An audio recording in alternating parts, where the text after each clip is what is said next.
Gentlemen,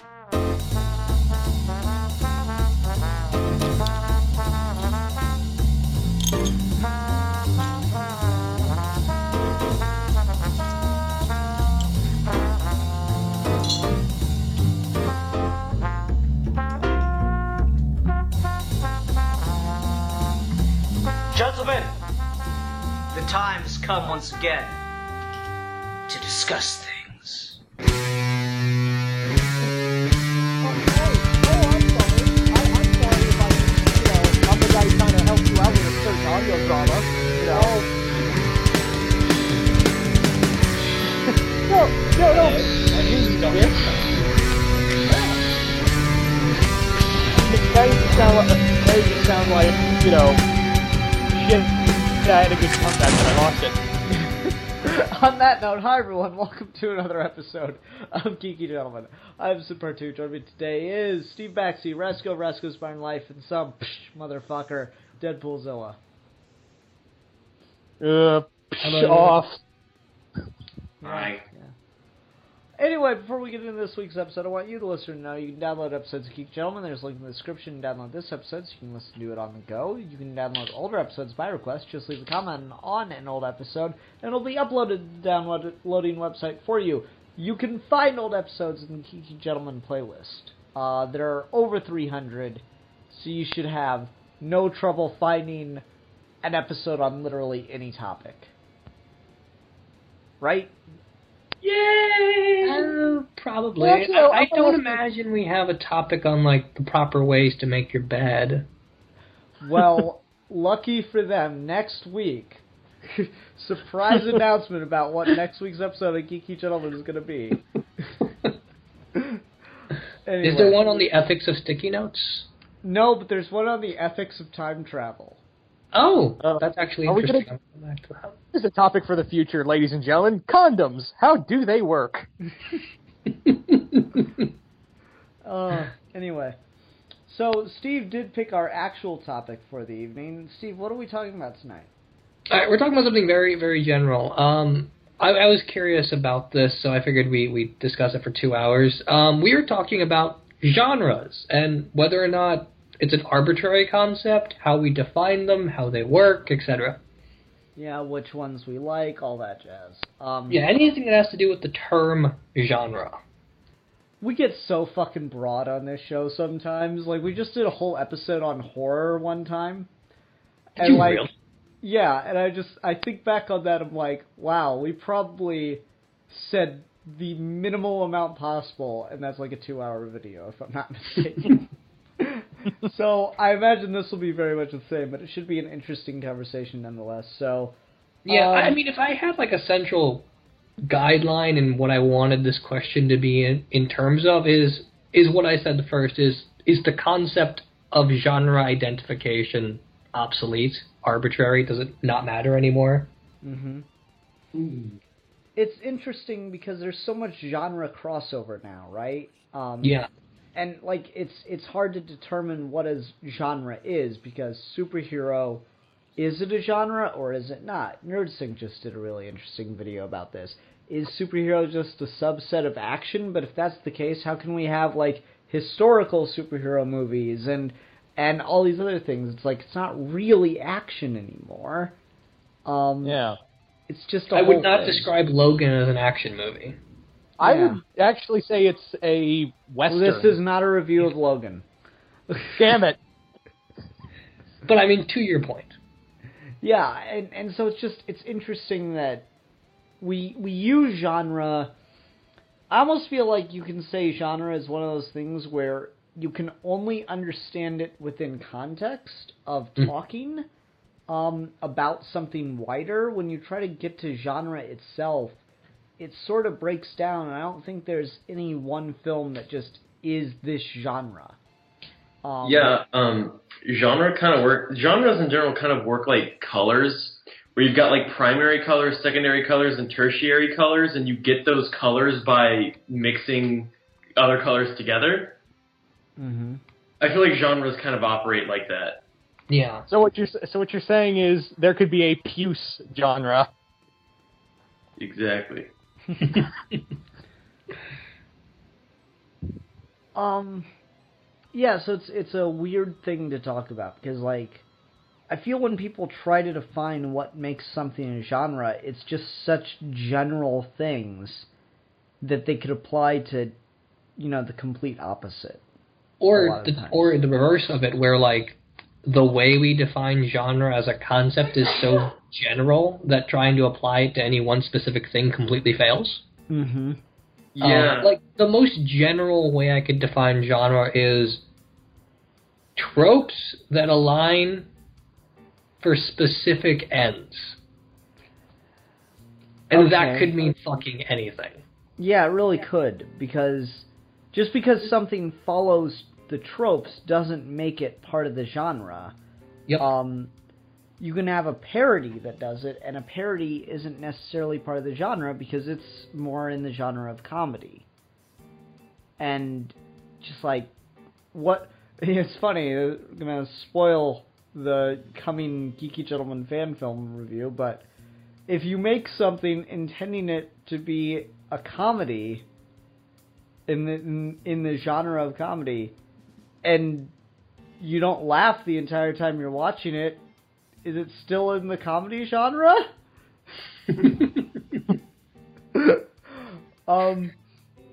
I don't know, like, if you make a horror movie that isn't scary to anyone, is it still a horror movie?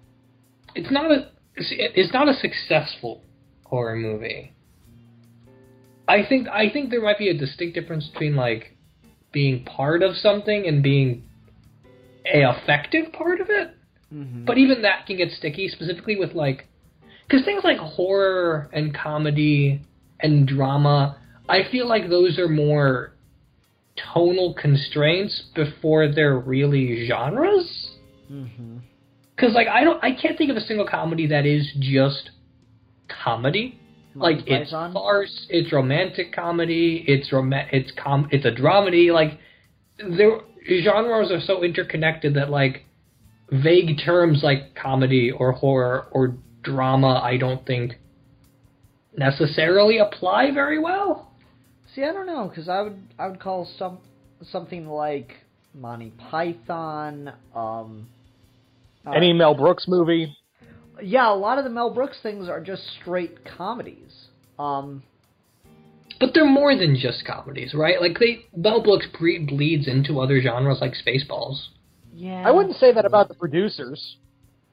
Does it not? Because that bleeds into the whole musical thing if you talk about the new one, and if you talk about the original. Yeah, the one with Zero Martel and I forget how to pronounce his last name. Yeah, Zero and Gene Wilder. Yeah. That one is maybe a little more just strict comedy, because it's not really part of anything else that I could think to name. See, and that's the weird thing about it is, like, you said genre depends very much on the context. I think even with things like terms like horror and comedy, they apply very hard on the context. Like, for example, Albert and Costello Meet the Wolfman, that's a comedy, but that's a horror comedy, kind of, because it uses horror tropes and comedy tropes. Like, the concrete context of the comedy you're watching makes it more than just a comedy. Comedy in and of itself, as a film, would have to be like 2 hours of stand-up, and even then we have a word for that. Yeah, which is stand-up comedy. Exactly. Huh. You know, it reminds this whole conversation reminds me of a Mitch Hedberg joke. He's like, I worked my ass off to get really good at comedy, and then people want me to do things that are related to comedy, but they're not comedy. Like, great. Can you write? Can you act? It's like I tried really hard to be a really good chef. And then someone was like, cool. Can you farm? I love Mitch Hedberg so much. I miss him. Me too. He's great. He comes up at least once a day for me. Yeah. Apparently heroin's bad for you. Really? I had no idea. Thank you, Ian. Yeah, you should probably stop. I'll put this rock down right now. Thank you. I did not know the health risks. Let's do a GG on heroin. Well, you'd have the most to say. Did Deadpoolzilla just call heroin a rock? I know. I got the isms mixed up for the two of them. Shut up. Okay, at Drugs least are you realized confusing. your mistake. I don't know. People, like, I remember Milan would just be like, "Oh, you smoke acid." I'm like, "You don't smoke." Smoke acid? What the? And that always bothered me when people mixed up their drugging metaphors. But anyway, Probably works though. You probably could smoke acid tabs.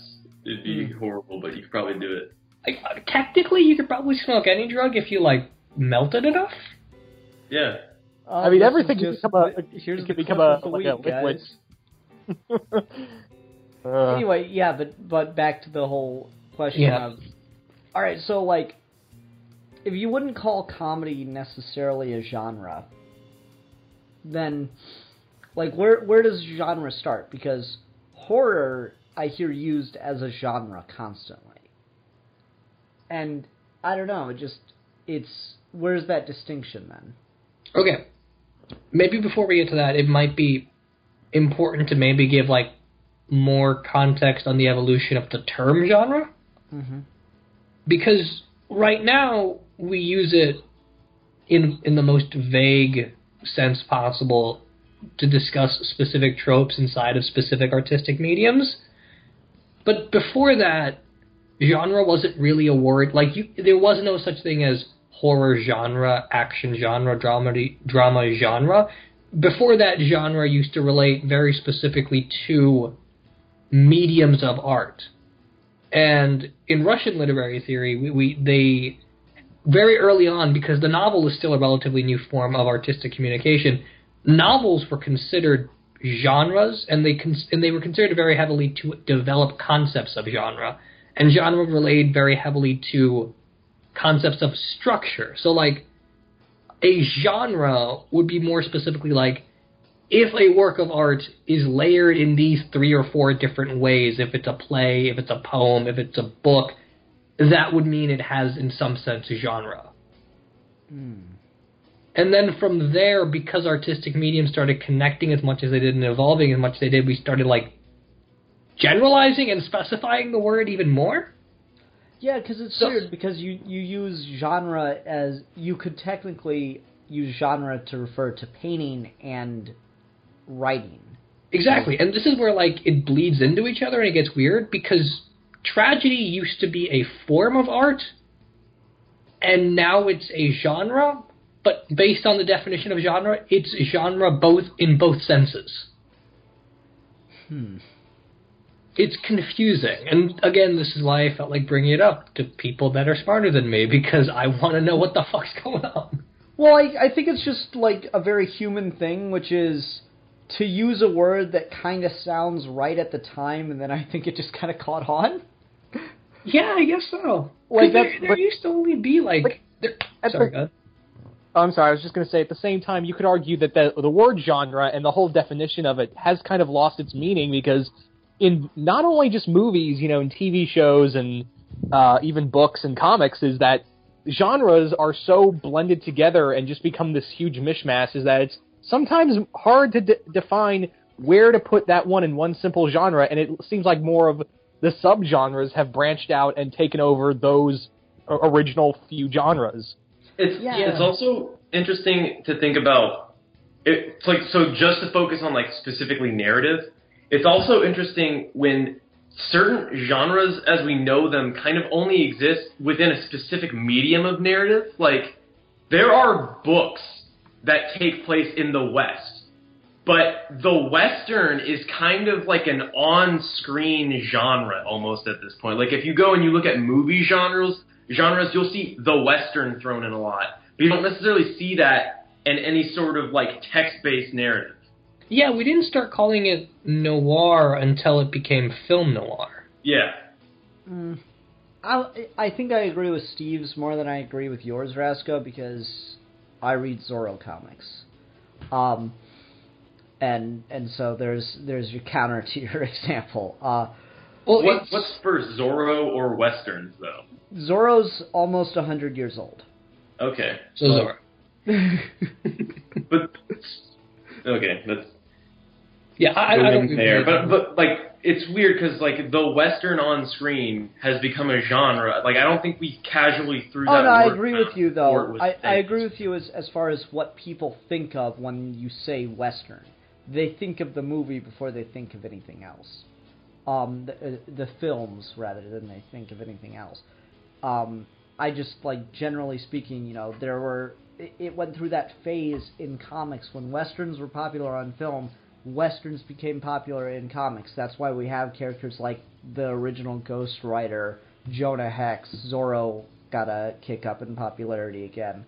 And it's weird to think about like the term genre as referring to an entire art form and then it becoming kind of a misnomer to refer to a style of storytelling or aesthetic within a given art form that then transcends other art forms. So, noir, as Steve brought up, started in film, because there were detective comics, there were not noir comics, but now you have stuff like Sin City, right? So noir started in film to refer to a particular style of mystery or unfolding story, and then it branched out to kind of refer to a lot of detective or mystery things, and then the tropes of that became more stylized and more placeable, more noticeable, more distinct. There's the right word. Or over time. And just for brief correction, it's more of like it became a style of filmmaking, and then it became more of like a substantive way of telling a story. Mm-hmm.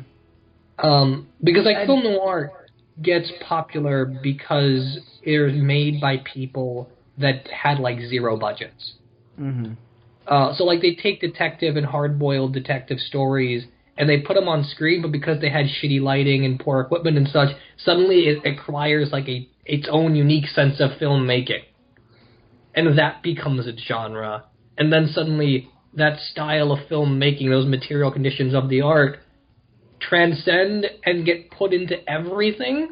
So like a comic is now a noir, but not in the sense that we conceived of the term noir. Yeah, because it's something that was invented out of necessity, and now you have other art forms trying to imitate the desperate nature of the original. Mm-hmm, exactly. And there's something very fundamentally different about, like, say, Darwin Cook Parker graphic novels versus, like, Raymond Chandler novels, and then, on top of that, watching something like The Big Sleep. Like, all of these things are now collectively called noir, but, like, shading something in with black on a page versus no lighting versus descriptions of very particular archetypes, and yet somehow they all collectively refer to one genre. And I guess the way we use genre, like action, comedy, horror, when we're talking about films or whatever, Or the most vague of them all, adventure. Yeah, is more meant to refer to a mood of the piece as opposed to like what specifically classifies this. Like I feel like that's a better way to describe it. Like, what kind of movie is it? It's a movie that like it'll get you laughing, so it's kind of like it's got comedic elements. So that just kind of is a really roundabout way to say what kind of movie is it? It's a comedy. That's like I feel like the genre just became shorthand then, because it doesn't. When you look at the actual definition of the word, it's not like what you mean when you're saying that it like perfectly falls into these tropes. It might share some elements, but I'm sure you could find similar elements in something that you would never call a comedy. Yeah. To go with Ian and what you said, Steve. Oh, wait, hold on. Sorry. Just to make my example, just to make my very abstract point concrete with an example. Schindler's List. There's a scene in Schindler's List where like the main Jewish guy that's helping Oskar Schindler is taken out back by the Nazis, and it's like the middle of winter, it's very cold, and they're going to shoot him in the head just because they feel like it. And the first Nazi's gun jams, and he can't figure out what's wrong with it. So they just one of the other Nazis just pulls out his gun and tries to shoot the guy in the head, and it jams. And then they're just really annoyed, and they just leave and walk away. And everything about that scene is shot like a comedy, but none of it's funny. So that's kind of what I mean, where you can find elements of things that are quote-unquote comedic, like the world working against logic, but it doesn't change, but because of the dressing of it, you'd never call that a comedy. Okay, go ahead, Deadpoolzilla. I was just going to say, going off of what Steve said about, taking something and making necessity and thereby making a genre into itself, another good example, I would say, is the 54 Godzilla film, where they wanted to use stop motion, didn't have the budget, put a guy in a suit, hence we have the major breakthrough of tokusatsu in Japan. I wouldn't even call that genre, I'd call that like a filmmaking technique. Well, the same thing, I would argue that was kind of the same thing before noir became its own thing, is that was its own technique in and of itself. The other thing I wanted to bring up, and maybe you guys could probably dig into this really far, is that why is it that we only give westerns and noirs when we do those kind of type of period pieces, we just call them that, but yet whenever we try to do a period piece on, like, I don't know, some kind of like 17th century kind of thing, not like the Revolutionary War, but something like that, we just call it a period piece and not a genre into itself. It's weird. I feel like Western is like the most comparable thing to like the question of like is superhero a genre? I feel like Western and superhero as a genre are kind of like the two most, they're the closest to being the same thing.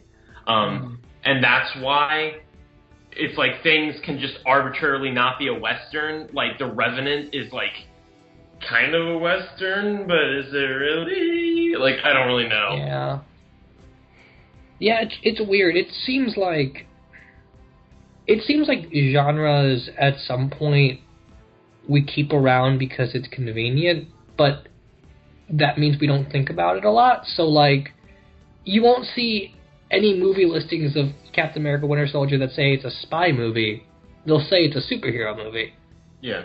Because saying it's a superhero spy movie suddenly makes it more confusing, in the same way that, like, Stagecoach is a Western, it's not a period piece, despite the fact that it fits what we definitionally call a period piece. And also, like, what happens when, like, you could almost attribute a genre to a specific, like, writer. Like, Shane Black has, like, the Shane Black genre. Like, you could write a film that fits in, like, all of the tropes of a Shane Black film.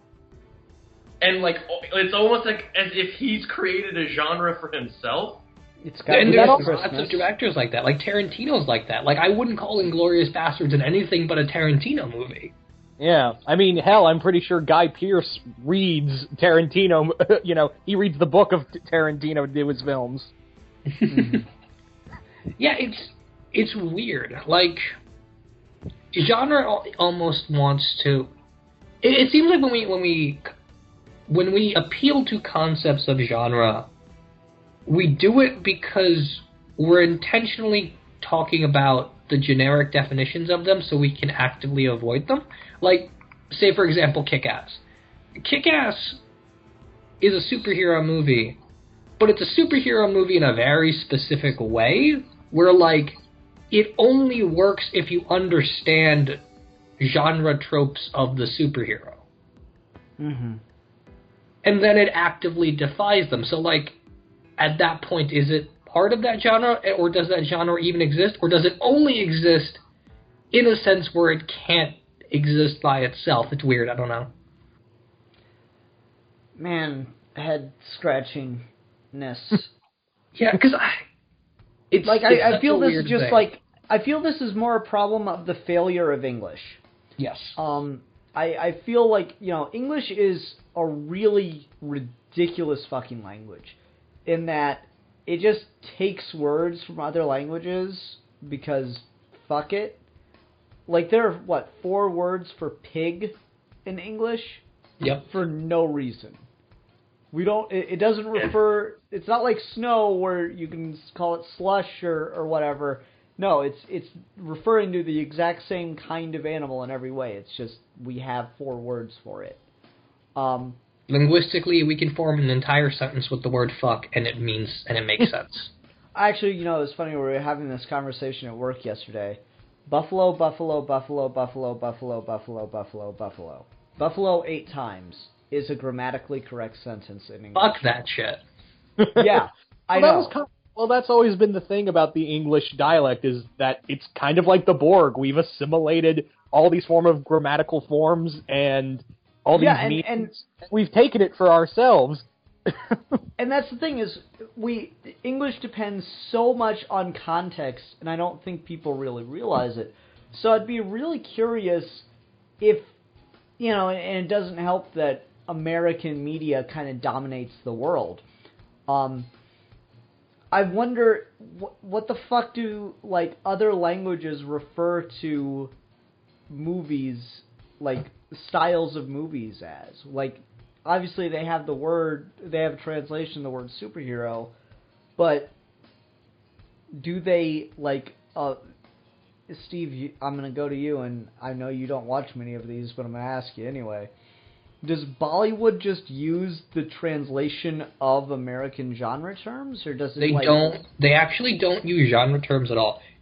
For people that don't know, if you ever seen a Bollywood movie, which is basically movies made in India, every single one, literally, I am not exaggerating at all, factually, in the grammatically correct sense of using the word literally, every single Bollywood movie is a musical.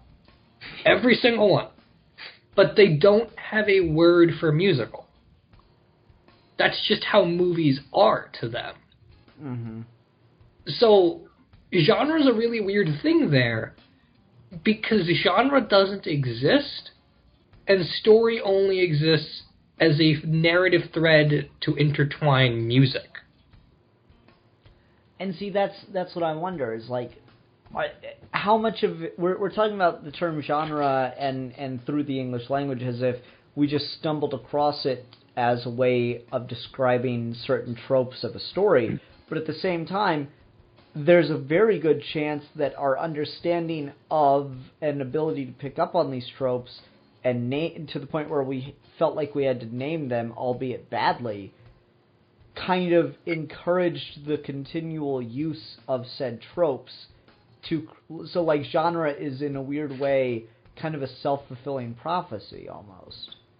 Did what I said just make any sense to anybody besides myself? It did. I see where you're coming from. Well, let me throw this out here, and I've been meaning to talk, here's how I've kind of viewed the creation of genre, and to go off what Ian said, I would say that the whole bottom line of genre for me is that we just gave them these names, like noir, adventure, and all that, because as a society and as human beings, we need that level of organization so we can understand it. Yeah. Mm-hmm. Yeah, and it's a very retroactive thing. Genre only exists after the fact. Oh, man. I really want to, see something be all super postmodernist and artistic and challenge the shit out of that. I want to see something create its own genre. I don't see. That's the thing, though. I don't think that's linguistically possible. Right? What if something just started making a movie that intentionally didn't use tropes to the fullest extent possible, where it's still coherent, and just attempted wholeheartedly to make something completely original and make its own Cabin in the Woods. No, Cabin in the Woods is not completely original. Cabin in the Woods is entirely genre-based. Again, according to how most people use the common understanding of genre. Yeah, Cabin in the Woods doesn't make any sense unless you understand you got me all horror genre. Heideggerian now. You got me all Heideggerian now. I'm pissed. Fucking lowercase g genre. God damn it. Yeah, but no, Cabin in the Woods doesn't work unless you understand the horror genre, and a very specific subset of the horror genre. Yeah, exactly. Oh, And, all right. fuck. I'll give you that one. No, like lowercase g genre to refer to the common understanding of genre, capital G genre to refer to the actual meaning of genre. Jesus fucking Christ, I'm gonna be here all goddamn night with this shit. Well, just wait until we start throwing in the word being, because we're talking about genres coming into being. Oh, fuck you, Steve. Fuck this whole topic. I'm gonna go there. I'm totally gonna go there. I'm gonna burn the fucking building down and leap off from a leaping off realm. God damn it! I'm totally gonna go there because I think it's a curious case where like genre is a thing that is constantly coming into being. Like genre doesn't stop in any coherent way. Like the Western genre wasn't like the 500 films that were made between like the 40s and the 60s. The Western genre evolves until you get at least to Unforgiven. And then even more than that when you start including like books and shit that were published afterwards and like video games and such that expanded on tropes of the Western. And so like the concept of the Western hasn't stayed static in any sense. And then when you start including like modern movies that apply basic plot elements of the Western, like Logan, for example, Logan's not a cowboy Western, but fuck, there are so many similarities that you might as well say half of Logan is like 6 other Western movies. So suddenly the concept of genre never stops, but then at the same time the concept of genre doesn't like exist coherently without numerous examples first. And that's the thing, is like this, and I am so sorry to Deadpoolzilla and Rasco and everyone that has to listen to me say this shit.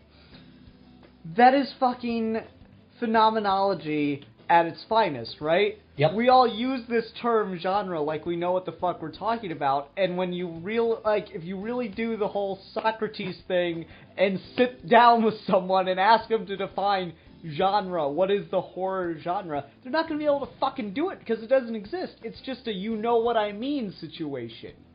And that's completely bullshit. It's something... And specifically more with the phenomenology example of why we talk about genre. Genre often refers more than it likes to like thematic elements. And so like the experience of a piece in part becomes an aspect of its genre. Like noirs are fatalist. If it's not fatalist, it's not a noir. Yeah, but that's not like a material element of it. That's a thematic implication. And this is where we get back to your experience of the thing changing its genre. I'm not going to use a real-world example. I use an example from a Green Lantern comic of Hal Jordan talking about how he's not afraid of stuff. And, like, the line that I love in the comic is, I saw Freddy Krueger. That sweater made me laugh. Like, what... It is something truly a horror, even if it's trying and it's working for other people, if your experience of it is not being horrified. Yeah, and that comes back to your original point of, like, is it horror if it's not scary? Yeah, and so, like, what we talk about, if you try to define, like, fucking goddamn it, here we go. Alright, so imagine aliens come down to Earth and ask you, because fuck it, this is always the situation, they go to the person who has no idea what they're talking about. They ask you, what is this, what is that, and you somehow manage to get all the way to movies. You're not stuck sitting there trying to explain what cell phones and driving means, but you somehow manage to get all the way to movies, and they're like, so what makes something a horror? And you go, well, usually people die in ways that are scary. Well, what makes something scary? Well, it frightens you. But doesn't frighten just mean that you're scared? So what's the term here? It gets your blood pumping. so a movie that's arouses you, so is a pornography horror? Fucking goddamn! You're here all day with this shit, and it's bullshit and garbage, and it's just like, I remember I was talking to Rasco about this at one point, but when you really try to define any aspect of society in any coherent way, you realize how much of it is complete bullshit House of Cards, and we all just kind of agree to think the same things and not question it. Look, bottom line, the whole thing of genre and the terms of it are about as loose. The terms of it are as loose as a prom queen's vagina.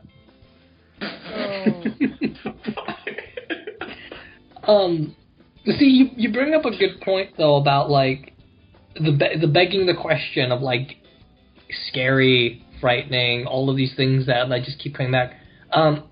There's a really good criticism in ethics where they say that like no matter what you're talking about, every single ethical theory is always a circular argument, because at the end of the day, if someone keeps asking why enough, you're always going to get back to the start and have to explain the core assumptions you're making from the beginning.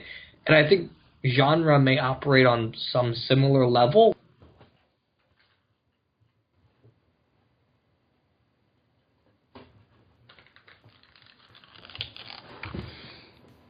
As they come back and address the assumptions that got them there in the first place.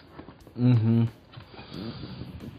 And I'm sorry I missed that. My speakers died, so I'm on headphones now. That's one of Rasco and Deadpoolzilla have been quiet because we've been talking philosophy. So Rasco, what is your response to what Steve just said? Do some heroin. Yes. That's always the answer. No, but like I think I got the gist of where you're going, Steve. The idea that if you keep asking why, you just get to the underlying thing that there's no real coherency to any of it. It's just a lot of assumptions. It's all subjective, really. That like if you want a genre can't like move forward without moving backwards in the same way like you can't advance an ethical theory without going back to like the basic assumptions you're making. So like. I mentioned the example of, like, Westerns keep growing, but, like, to go back to, like, the Kick-Ass example, Kick-Ass moves superhero fiction and genre storytelling forward because when that movie came out in, like, 2010, 2009, something like that, it was a departure from how comic book movies were done up to that point, but then in defining a new way to do them, it had to directly address the way we used to do them. So it's always circular? Yeah. And Deadpoolzilla, to your point, it's all just subjective. I bet you wouldn't say that if I hit you. No, that's exactly what it is that what you were talking about with the aliens thing is that is all a matter of subjective point of view. Therefore... Okay, go ahead. Never make the argument that it's all subjective, because if I hit you, you will say ouch. Okay, no, because it's not subjective. And this is semantical, but it's importantly semantical. There's subjective, there's relative, and there's perspectivist. Mm-hmm. Subjective doesn't mean what people think it means. Subjective just means that people are experiencing things. You are a subject. You are always a subject because you are constantly in the state of experiencing. That.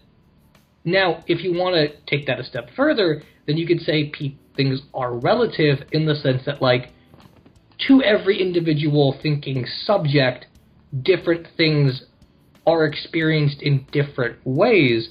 But that's also mostly bullshit, because the real terminology would be something like perspectivist, because that would mean specific people with specific shared experiences look at specific things in the same way. For example, if you live in the U.S., you have specific experiences and specific ways of being that are relative to you, but that doesn't make them entirely relative. It means that you and someone from Japan have differences, but that doesn't mean you operate in a way where everyone around you is on different relative terms. All four of us pretty much have the same idea of what right and wrong is, but that's also because we grow up around the same types of material conditions.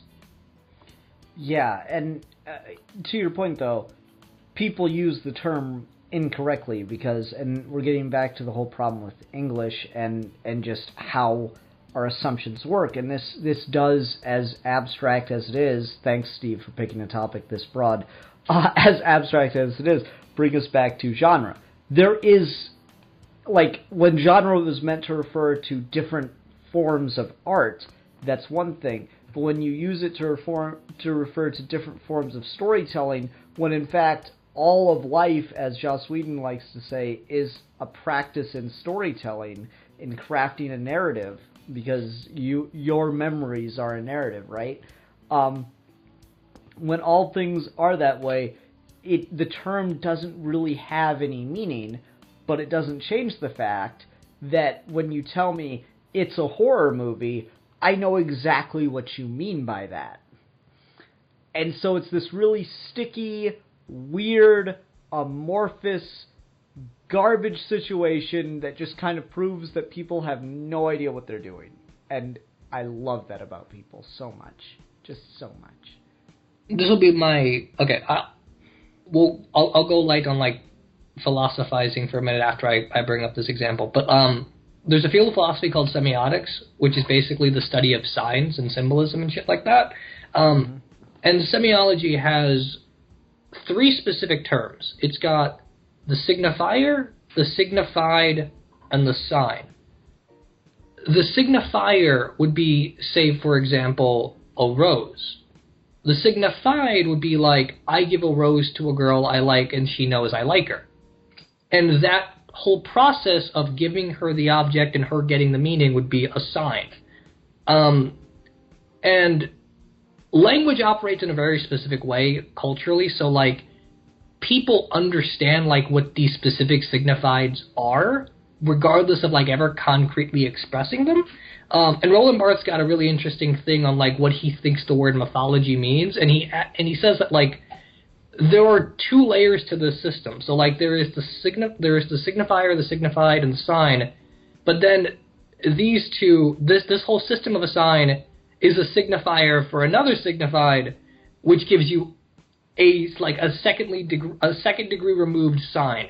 And basically what that means is like if for example you see a picture on a magazine of like a person dressed as a soldier saluting his flag, you know what that means. You can understand it as this is a magazine cover of a soldier, and so you get that basic system. But because of the culture you're in and the context and the history established around it, you can take this a step further and know, like, no, this magazine cover of a soldier saluting his flag, you can term something like propaganda or nationalist propaganda. So, like, genre operates on the same level where, like, the specific markers within it mean specific things, but it's not like the monster kills a person that makes it genre, that you understand that. It's the sense that, like, it is a series of events and a context surrounding a monster killing a person that creates a horror genre. If any of that made sense to anyone besides me. No, I totally got you there. Cool. So yeah. I don't know about these 2 fucks, but I got you. I'm sorry, guys. I mentally checked out halfway through.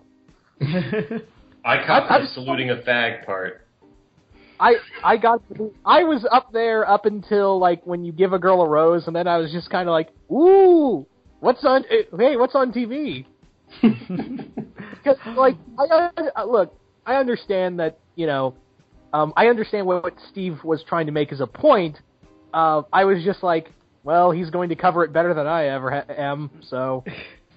Well, it's an interesting thought process, and again, we get back to, okay, so this is how these things naturally evolve on their own, but then once people start to notice these thematic underlying thematic elements and these tropes appearing, then they start to actively exploit and use them, and then they start to notice the exploitation and use of them in an effective manner, and then they start to parody and satirize that, right? Yes. Because, like, we have the superhero movie, which is done organically and well with something like Donner's Superman. And then we have that exploited and used well and then poorly, depending on your opinion, in the Burton franchise, for example. And there's other stuff, obviously, but I'm just going to focus on this. And then we see someone kind of fine-tune and perfect it in a really formulaic way with the Spider-Man movies, Raimi's Spider-Man. Mm-hmm. And then it explodes and it's tooled and perfected and tweaked here and there until we get, like, you know, parodies start to come out. And like, it's not good, but superhero movie. And then we start to, like, work backwards where, like, after we've created the genre, we then try to, like, bust out of it and go back to other genres. Like, we now have, like, Captain America Winter Soldier where we're going out and we're busting and we're going back to some other stuff and we're specifically trying to break the conventions of the genre that we've created and to some degree perfected. And then we get stuff like Watchmen, and where we try to deconstruct the genre. And that's just a whole can of worms. Deconstructionism could be its own episode. Is that a genre in itself? Oh, shit. Deconstructionist genre? Yeah. Oh my god. Maybe. Because I would almost say, like, Cabin in the Woods would fall into that. Yeah, and a lot of things would. That'd be the trouble. It's exactly like every other genre, then never mind, sure.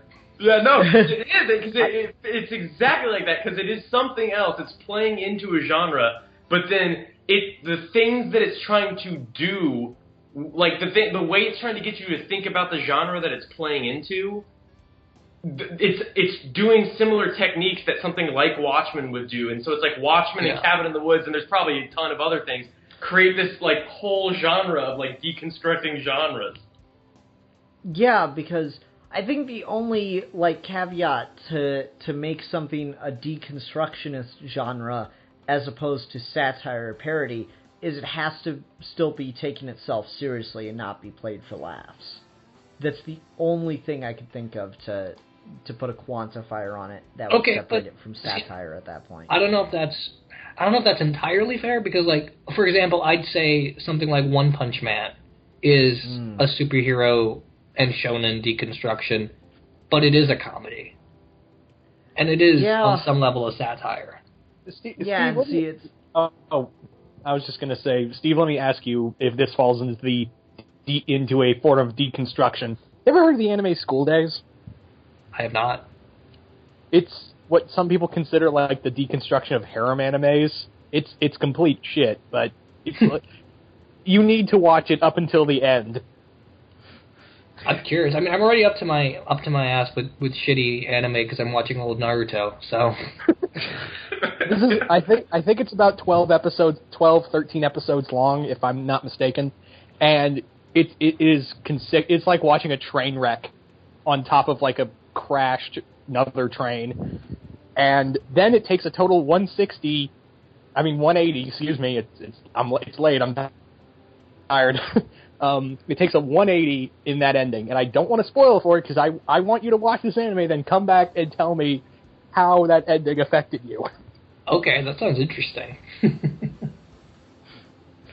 Well, I mean, damn it, Deadpoolzilla, you made me lose my train of thought because you said a train wreck on top of another train wreck. I'm like, wait, so did the train wreck and they just rebuilt the tracks over it, and then another train wrecked on the wreckage? I don't understand this.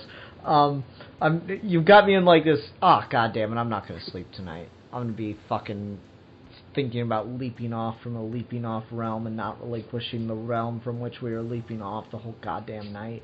Your future wife is literally going to be laying in bed next to you going, for God's sakes, Ian, either think about it and come to a conclusion or get out.